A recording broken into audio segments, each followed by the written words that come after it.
from the swamp to the stars. It's a little Timmy Seanor in the UFO report. Nobody's gonna know. They're gonna know.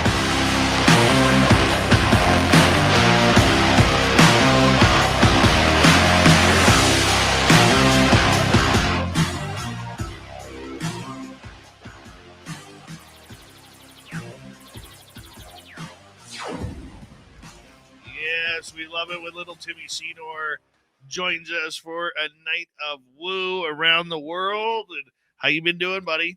Good to have you back. Good to be back. Thanks for having me. So much fun tonight listening in on Sev Talk. She's great. She is amazing. And She is amazing. You brought up the night of the UFOs that we had this summer. And in fact, I saw little Gentry Anderson in the chat. She was actually a witness to that. That was an amazing night of UFOs that you brought in on us. Still don't know how that happened. It's incredible. Incredible night. Yeah, it was weird. Yeah. It was weird. It's one of those things that, a guy like Random Guy would say, yeah, right. Yeah, right. Yeah, right. Hey, we were the right team for it to happen to. I mean, we captured it on all kinds of data. I still haven't seen that. I still haven't seen that film, by the way. There's still so much to go through. I have hours and hours and hours of stuff to weed through still. I want to see that. Yeah. I want to see what you guys saw. I'm excited to show it. That's good. I'm glad you're here. Glad it's going on. Glad it is going on. All right.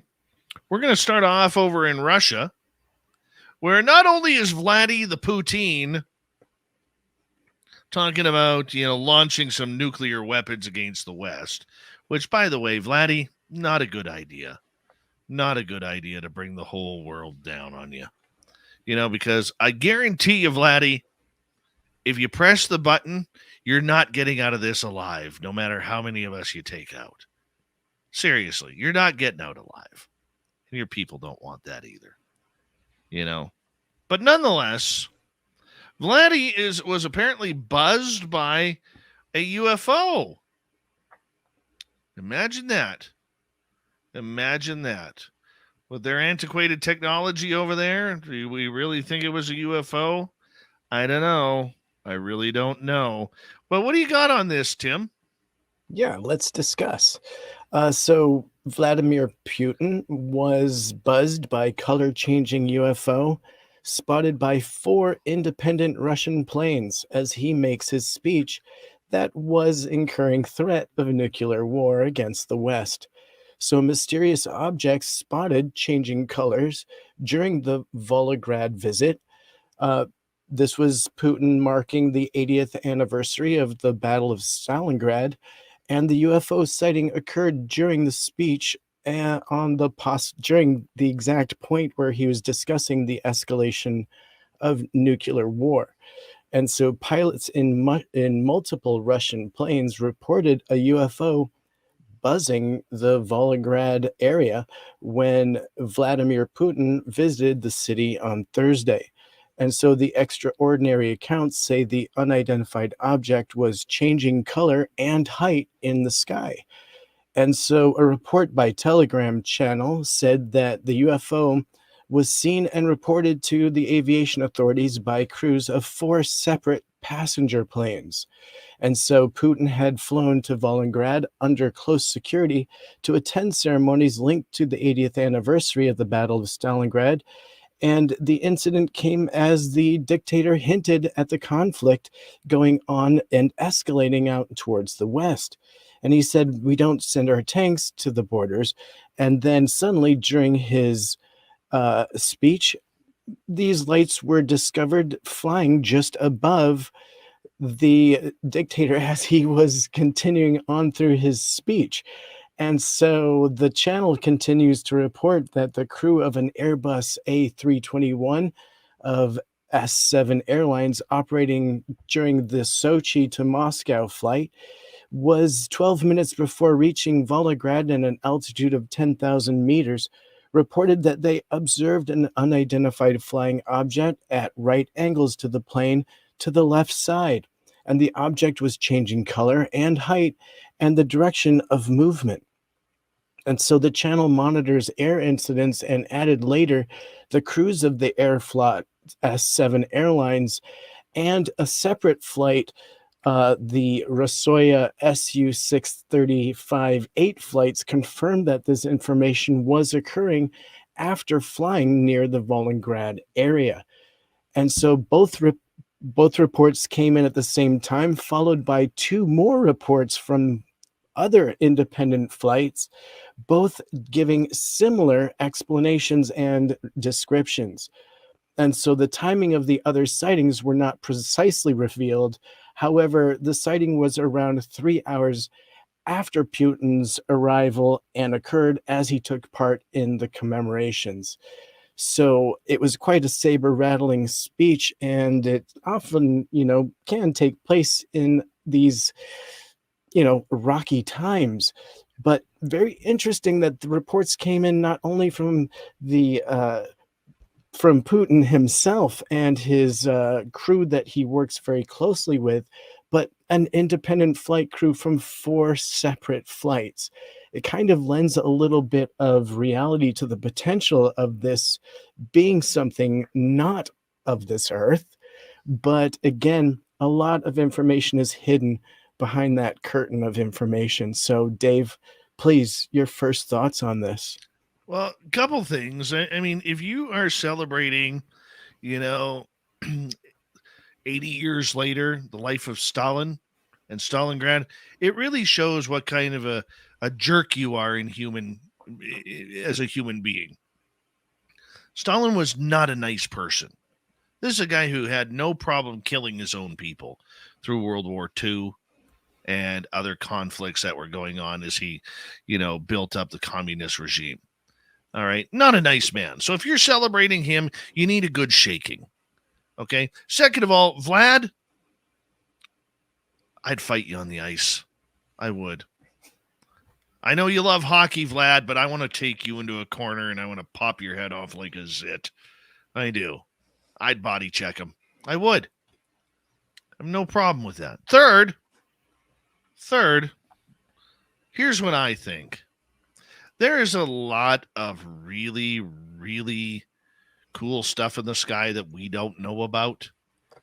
And to me right now, considering the tension that Russia is bringing the world right now on wanting to launch nuclear weapons at the West and just kind of go a little haywire, something tells me that there are some birds in the sky that may be hidden from the public who are just patrolling over there, knowing that the Russian radar can't do anything about it. And I don't think he saw UFOs. I think he saw something that basically, if he wanted to act smart, could have done something seriously damaging to him. That's what I think. There are not a lot of people on this planet right now who love the 2023 version of Vlad the Impaler or Vlad the failure in Ukraine, But I don't know. I'm just not a big fan of his. I wouldn't want his autograph. I wouldn't even hug the guy. And I'm a hugger. Still like to take him out on the ice, though. I'd trip him. I'd cross-check him. I'd spear him. Right. I would. Right. I would.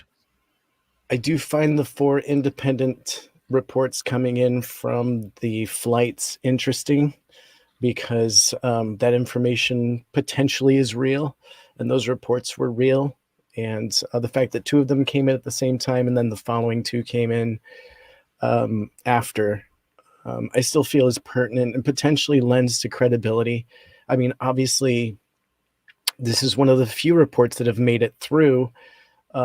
We've heard one other report coming from Russia earlier that potentially described some UFOs, but I believe was triumphantly shaken down and squashed.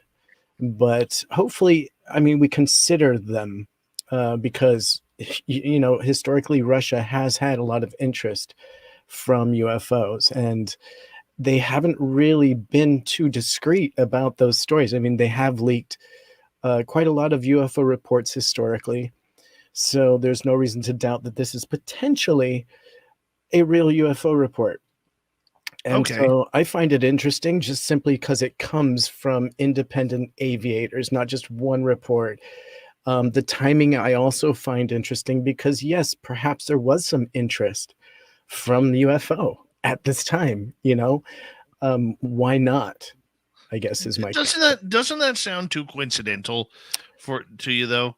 That here's Vladdy acting tough, all right, knowing his missiles will never get through because he's still using those old things from the 50s, and all of a sudden there's UFOs flying over top of him, watching him.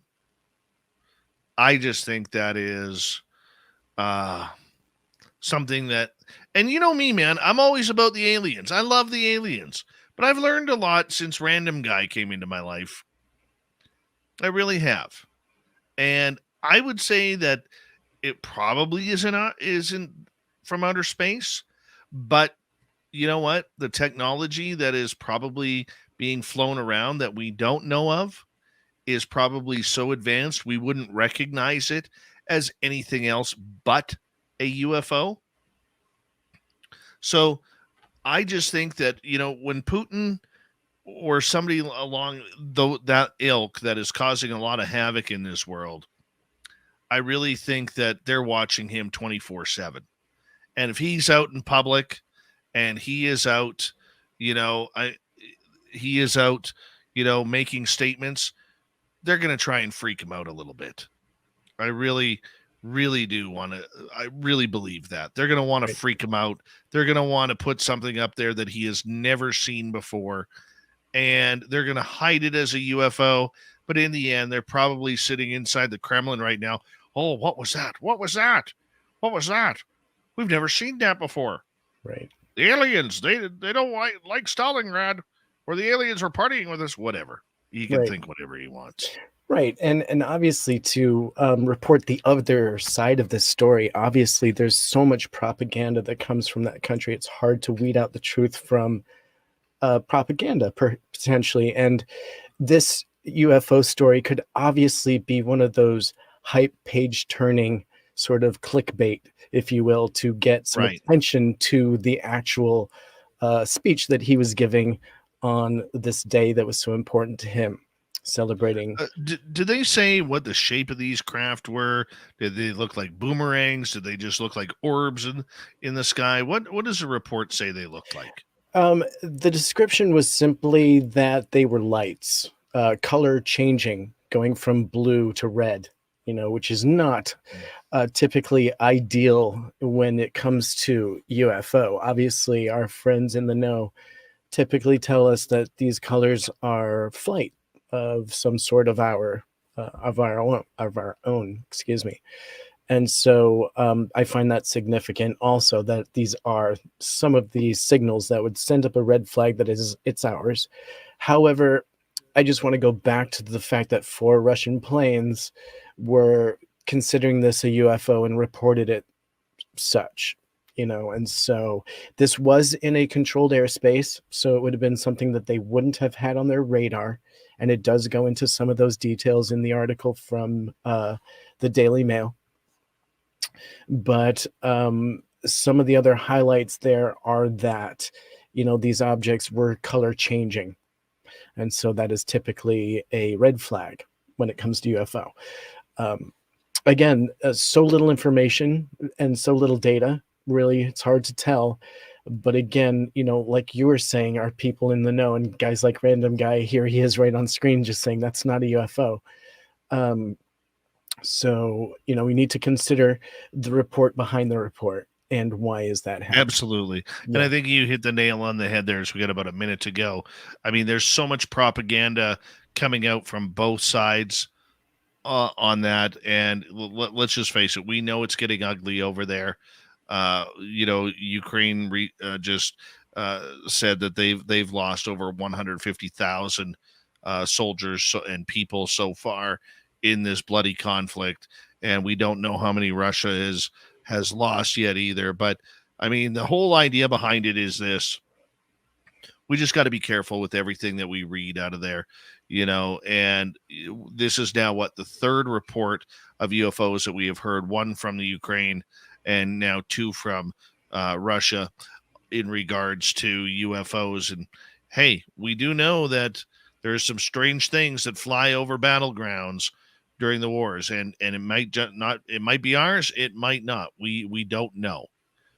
I'm tending to think blue and red lights. That sounds very, very earthly to me on that. Very earthly. But who am I? Who am I? Who am I? Little Timmy Seanor will be right back with the UFO report after this break. And we love it when Tim is here. When we return, we're going to get into a U.S. Navy fighter pilot saying he witnessed UFOs, and then UFOs and science. Oh, yay, my favorite topic, Tim. Thanks. Spaced Out Radio continues with the final half hour right after this. Hi, Derek Galloway. How you doing? And hi, Wim A. Nadeau. I'm going to assume that's William A. Nadeau. And who else popped in here?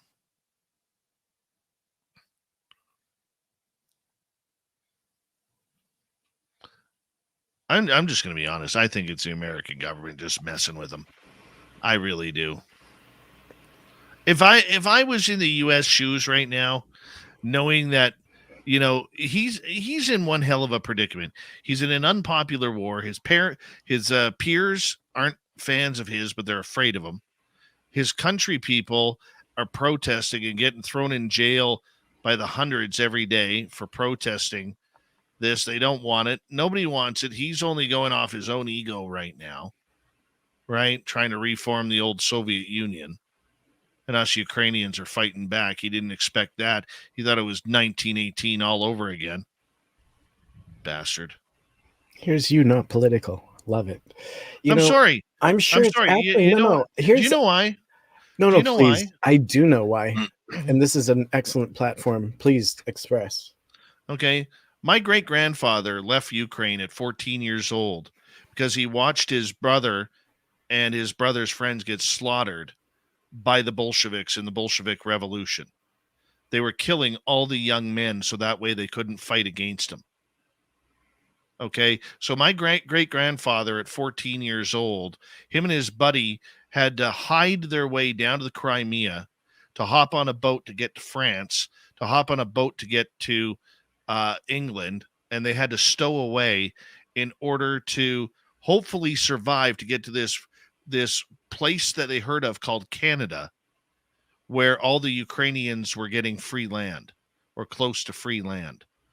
Okay, because Ukrainians and Russians were some of the only people who knew how to farm in those type of temperatures. Okay, so my great-grandfather and his buddy, not knowing a word of English, not even knowing how to talk to people about their name, hid themselves until they got to Vegreville, Alberta, okay, where eventually my grandfather was born, my great-grandfather was born. I don't know my relatives over there. I don't. This is personal, okay? And, I'm just going to bite my tongue there. Please. Because I don't. Here's you know what, man? I see we only have a little bit of time before we go back, but I'm going to tell you, there are two little Ukrainian boys in my daughter's class, and they don't speak English perfectly, but my daughter totally immediately befriended them, and they're the sweetest kids, and they're exchanging artwork like daily. And it's just a beautiful thing. And I feel like we're reliving a lot of what you're expressing in your family history. Absolutely. Right in front of our face. And it's so important to be aware of that. And so please, anytime you can bring that to the forefront, you must, because that's a beautiful story. If it's funny because my great-grandfather never in Canada during World War II, you had a choice. You could go to when you were drafted, you could go to the war, you could go to the mines, or you could go into the bush camps. Okay. My great-grandfather made his, he had 4 sons. All of them were drafted. Okay. And he begged each of the sons, not because of what he saw from the Russians, he begged all 4 sons not to go to war. That's why I'm alive today. Okay, because of my great-grandfather. My great-grandfather was so destroyed by what happened, he ended up committing suicide at 55 years old when his buddy who he stowed away with died young in a tractor accident. Okay. And so my grandfather, being depressed over that, offed himself. And I look at it as that brave kid at 14 years old is the reason why I'm here. Okay. And then I'm going to be 50 years old this year, and I've never had to deal with any sort of stuff like that. Man, I told my dad, if I was 25 years younger and I didn't have any kids, I would go over there. I'm that angry about it. And I don't even know why. But I could be standing right beside a relative of mine. I wouldn't even know. I don't know anybody on that side, because how would I? It's been 100 years. Right? So, but it's one of those things that it's personal. And I think a lot of Ukrainian people are feeling it's personal. So either way, here we go.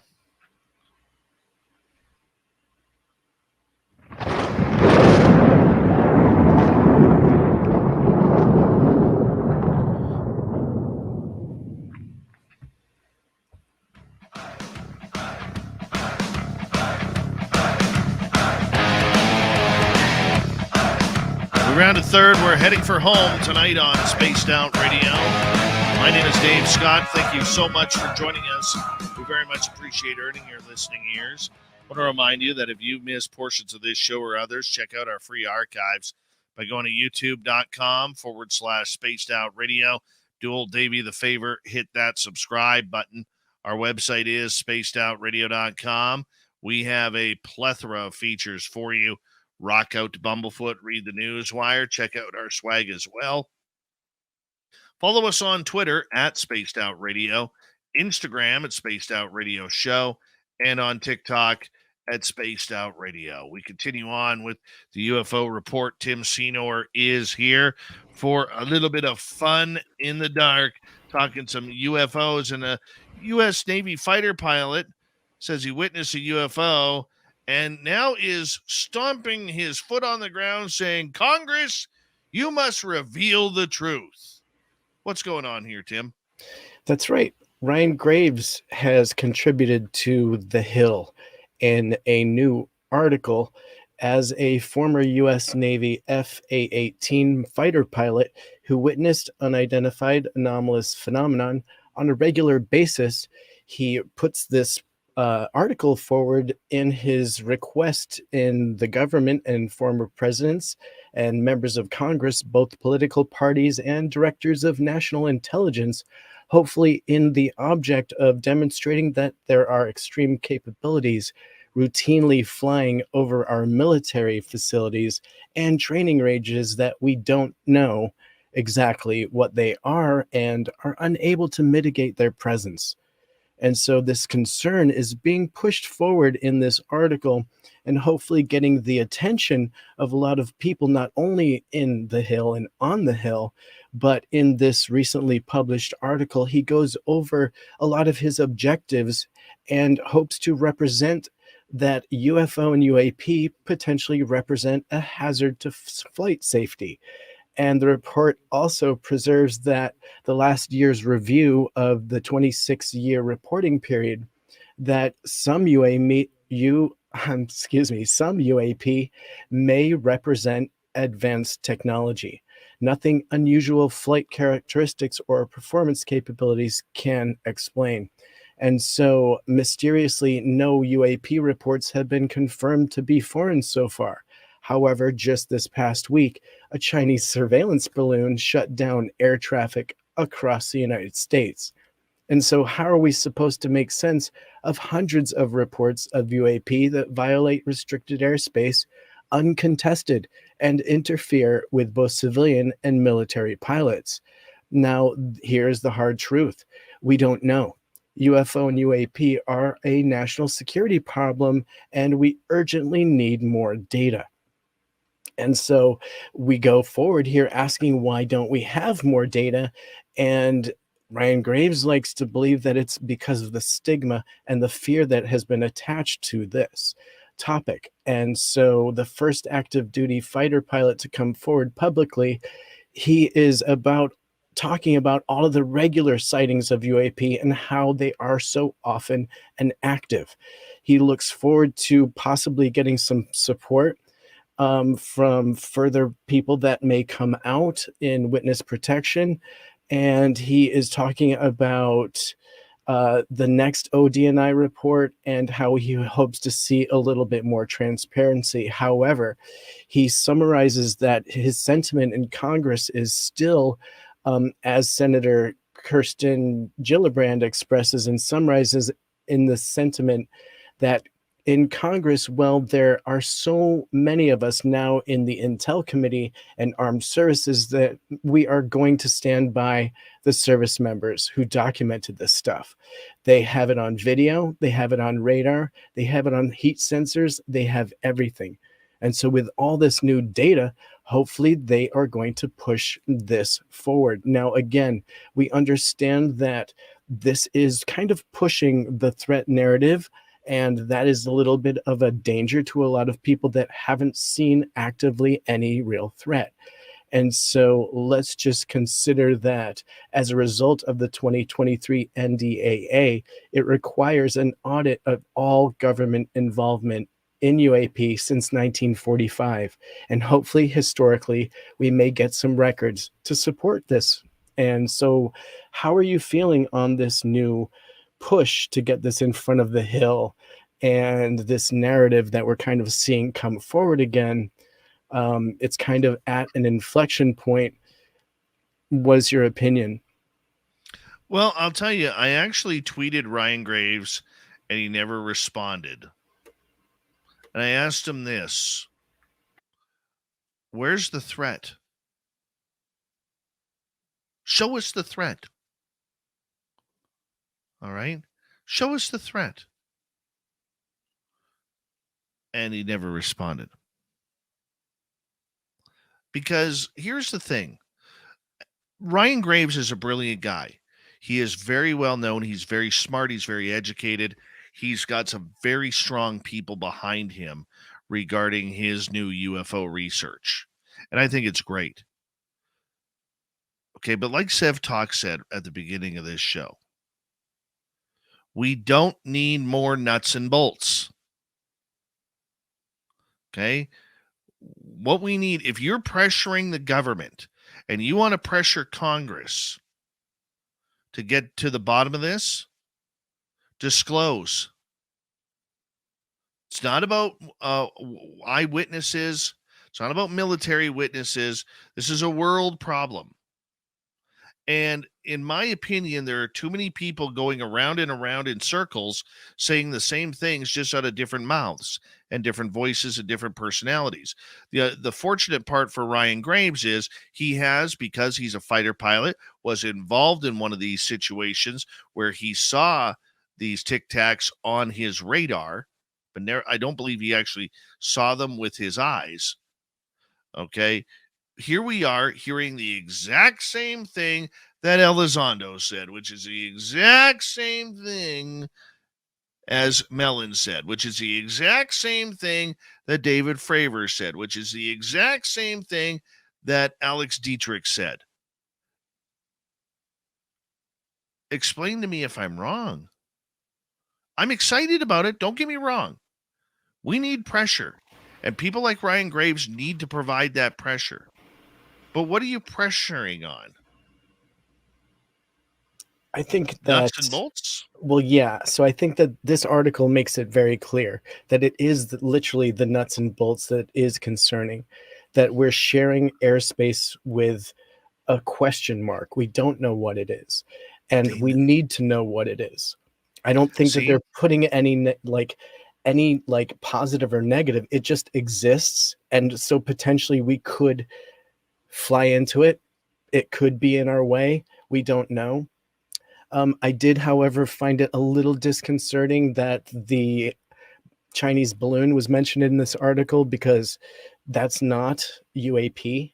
That's not something unidentified. It is in our shared airspace, and so it is a concern, but it shouldn't be considered UAP. And so I was a little bummed to see that. However, I do like to see that attention has been brought, and it is potentially being segregated. I would like to see a guy like Ryan Graves take it all the way. Okay, get rid of the nuts and bolts BS. Okay, because until you have a ship, you got nothing. All you have is data. You have physics, which you can do mathematics on. You have a number of other types of studies you could do, but it's all data. Unless they actually have part of a crash retrieval. Unless they do. And that's what they're studying. It's what we need to know. Okay. And I believe that Ryan Graves, considering his position and the people he knows and the people he's involved with, I really do believe that he knows a lot more than what he does. And for calling on Congress, Ryan, why don't you just tell us what you know? Tell us what you know. Right. Well, he's also collectively doing a new podcast that he interviews other witnesses. And I feel like I can see him drawing together a database that he can publicly point to, as factual, the same way we are kind of looking to draw and create a history now, something that digitally we can access, something that is not only publicly accessible, but accessible to people that need to know it in the Congress or in the public, for that matter. But it's all the same information. It's all the same witness information. So there can be no discrepancy and there can be no conflict, right? And these are all very neutral people that are military. And then, yes, they are using a buddy system, to find people that they trust, that they can come out and talk on this.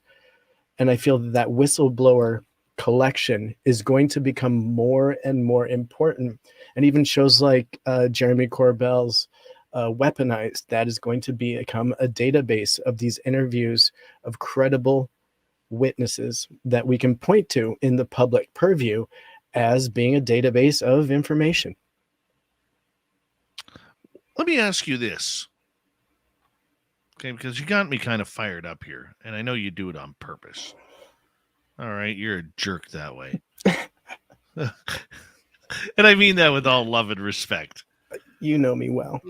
Okay, but let me ask you this. What's more important?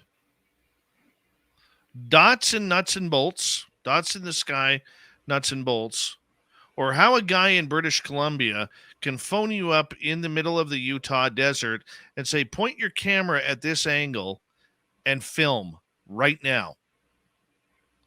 Right. And you guys film some incredible UFO footage because a guy in the middle of the nowhere, British Columbia, asked you to look in that direction.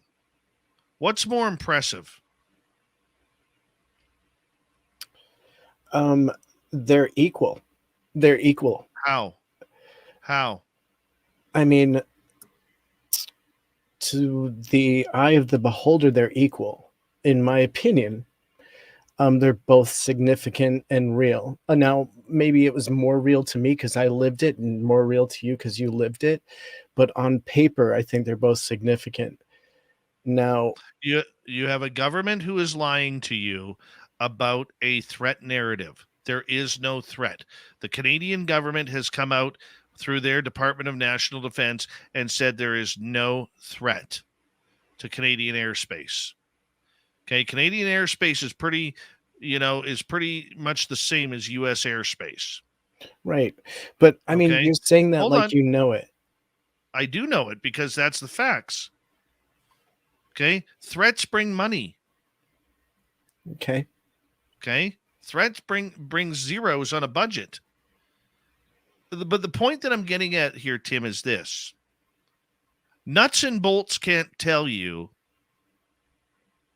how someone, an individual, rang you guys up on the phone, rang Terry Hall up on the phone to say, film now. Right. That, to me, is more impressive than whatever the government is trying to hide from us. I want to know how that happened. And it's not the first time it's happened to me. It's not the first time it's happened to other people. Okay? Yeah. I want to know the story. We got somebody in our chat room right now, and I'm going to bring her up, Nicole Sakic. I'm going to bring up her incident where she got called and summoned to her favorite UFO spot a couple of years ago. And she was asking, where are you? Where are you? Okay. And this thing started dancing in the sky for her, I believe, or flying on by, whatever it may be. Yeah. Okay. She had a feeling that she had to get home. Mm-hmm. She got home. This is a true story. She'll tell you this story herself. She got home. Her dog doesn't meet her at the door. She finds her dog cowering upstairs with dog urine all over himself, like he had been petrified, scared. So after she cleaned that up, right, wondering what is wrong with her dog, and gets her dog calmed down, she goes down to her area where she studies her UFOs, her little office on her kitchen table. You know what's sitting on her table? Rocks from the quarry where she got summoned to. There is a pile of rocks from that quarry sitting on her kitchen table. So the question is, how does that happen? I'm not worried about 68,000 miles an hour. I'm not worried about fighter pilots telling us the exact same story from a different jet, okay, as eyewitness testimony. I want to know how those rocks got on Nicole's table. I want to know how I am able to tell you from nearly 2,000 miles away to start filming between 11 and 11:30 on the skylight, and you guys are picking up UFOs. To me, that's the phenomena that needs to be studied, not some false threat narrative because there is something buzzing your jets, or we want to play science with them. Right. This is well beyond science. Right. Right. And it's so important to bring in that new kind of science into it because, believe it or not, Dave, we were able to capture the experience that we had with you from multiple data points. So we do have that experience and we have the data for it. But is it of interest to anyone but my work group and you and I? Probably not. And so what I'm saying is that our information, although it's massive and interesting, it doesn't hold the same value as something that is massively public and provable by the military, let's say, or our government, and that the Pentagon has verified that this is our video. And they can say, we don't know what it is, but it is UAP. Do you really believe that the U.S. government would allow people to understand that they could summon craft? Well, at some point, it's going to become obvious. That is a big part of it. And I think that a lot of work is being done to express that there is that consciousness connection. It seems like from what the media kind of projects. Sure, but that's not going to be. But Tim, you're naive if you think that's going to be disclosed. Okay. Right. No, that's true. You in a certain level of media, it is out there already. But in mainstream media, is like the Journal going to report on that consciousness connection anytime soon? Is the government going to say that that is something that's a reality? If it's not provable, I don't think so, because it would just be torn apart. The government is all nuts and bolts, as we know, and it's not going to stand behind just theory. it's very hard to prove consciousness even exists, right? Okay.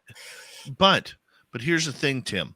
They also did a great TTSA did a great service of segregating UFOs from aliens or ET contact. They did a great job. Okay. Because they were able to somehow figure out an answer that if it isn't a single human being flying that craft, okay, nobody's in control of it. Nobody has a remote control from a desert hut in the middle of Nevada Mm-hmm. or in the middle of Russia or China. Okay, then who's flying it? Something or someone has to be flying it. If they're not human and they're not from this planet, what are they? Right. Because according to your government and Lou Elizondo, Chris Mellon, and all the so-called DOTS experts out there, we can't say it's alien. But if it isn't human, what is it? Right. That question hasn't been elevated publicly by any organization that I'm aware of. I don't know why, but everyone seems like you're focusing on here.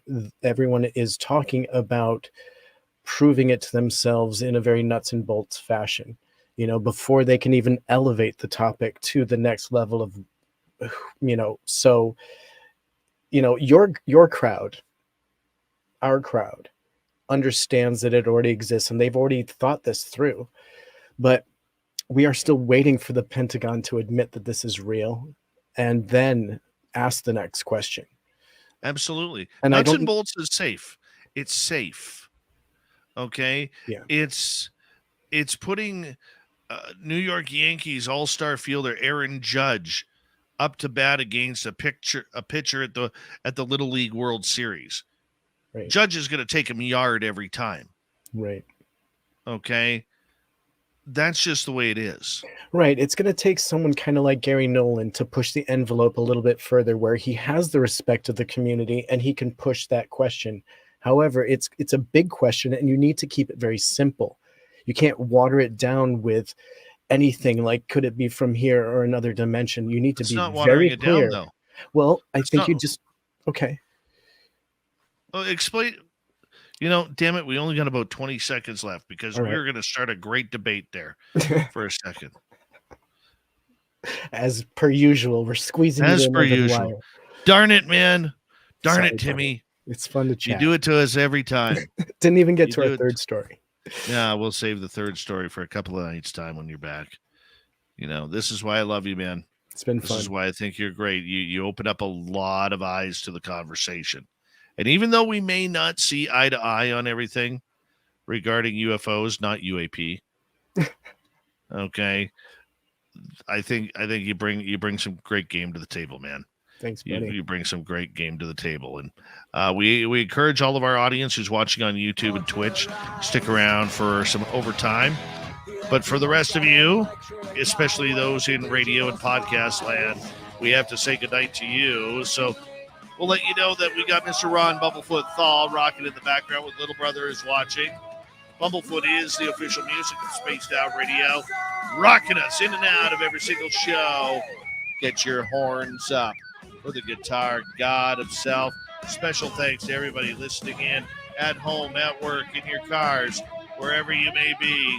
Thank you to everyone in our chat rooms tonight. YouTube, Twitch, LDAP, Facebook, Spreaker, LinkedIn, the Space Travelers Club, and on Twitter at hashtag Spaced Out Radio. I know you're out there somewhere. Remember, this show is copyright by Spaced Out Radio and SOR Media Ventures Limited. Thank you so much for choosing to share your evening with us. Because together, my friends, say it with me, we own the night. Mr. Bumblefoot, we need a favor. We need you to take us home.